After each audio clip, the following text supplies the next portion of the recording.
Everybody's attracted to your animals. Anybody? What do animals give you? Love. Love, right?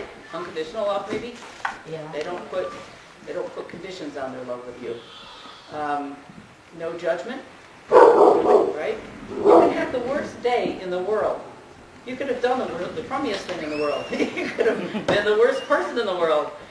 You could be on Keith Olbermann's show and be voted worst person of the day. I mean, you could really be bad, and you could still walk in the door, and your dogs and cats are like, hey! You know, they just love you for who you are. And that is a gift that animals have that we also can share with them.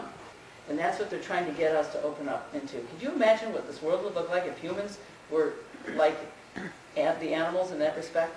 No judgment, loving unconditionally. You can't imagine that, can you? Because it's sort of like, whoa, it's not in our realm. So I'm going to be sharing a lot of stories about animals, from animals, that animals have told me, experiences I've had with animals that will show us this journey from the head to the heart. But the animals bring this into us, into our lives. And I always feel sorry for people that have never had any animals in their life. But they're not lost and hopeless either.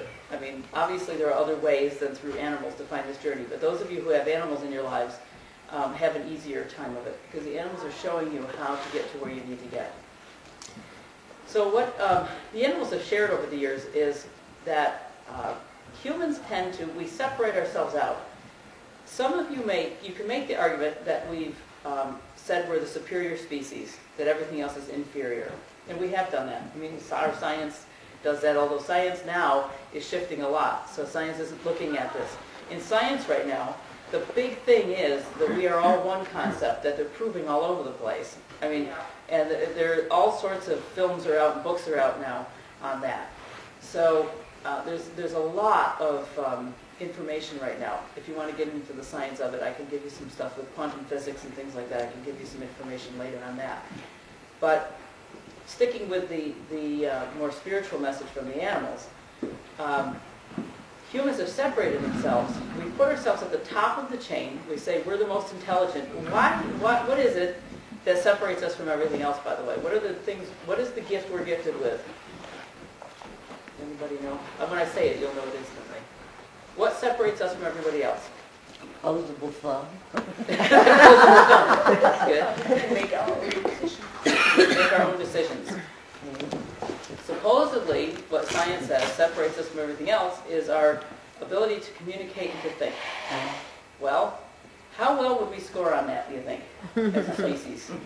Not very well. Not too well. Now when you look at the whole picture of the planet, we don't score very well on either of those, and using our ability to think and our ability to communicate. We have verbal skills. We assume, because we're verbal, that the rest of all of life on the planet is not. We assume that their communications are, and when I'm saying we, I don't necessarily mean all of us sitting here in the room, but we as the human race, assume that squeaks and squawks and meows and barks, that's how they communicate, and they communicate through body language. Well, sure, they do. They definitely do. That's all forms of communication that they use. But they also communicate telepathically. The only thing, an interesting thing is that they communicate telepathically with everything around them. All living beings, except us, who feel that because we talk, we are far superior to everybody.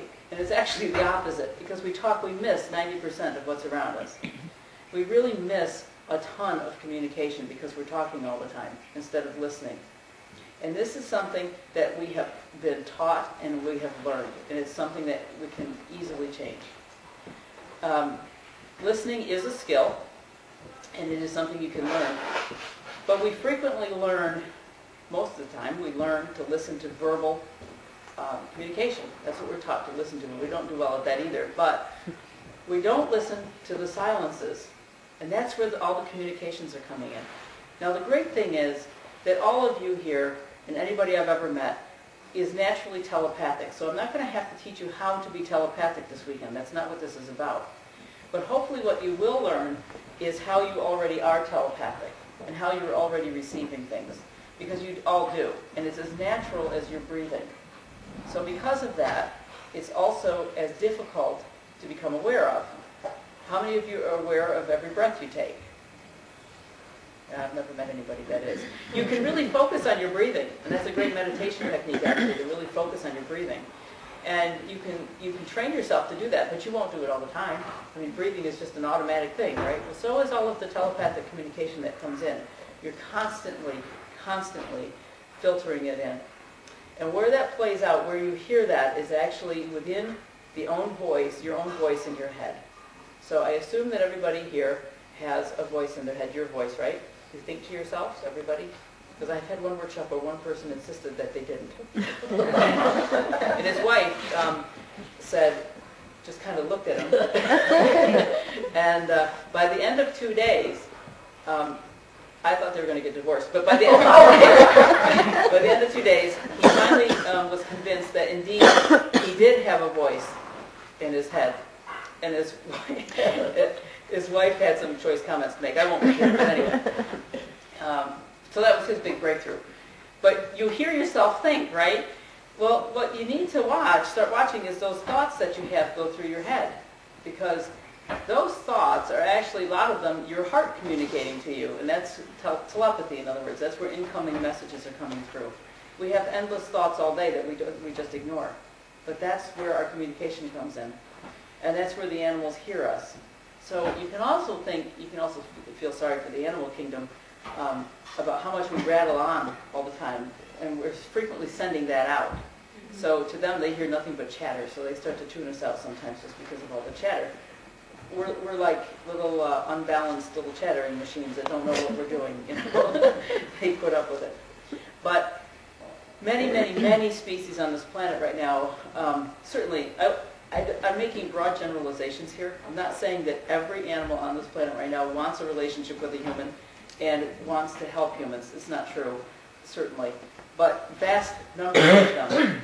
And there are certain species that have really come in to work with humans in particular to get us to open up our heart to join them again. Because you know what? This is the key to saving the planet. It's as simple as that. It's so simple that it's the shortest journey in the world to literally saving this entire planet.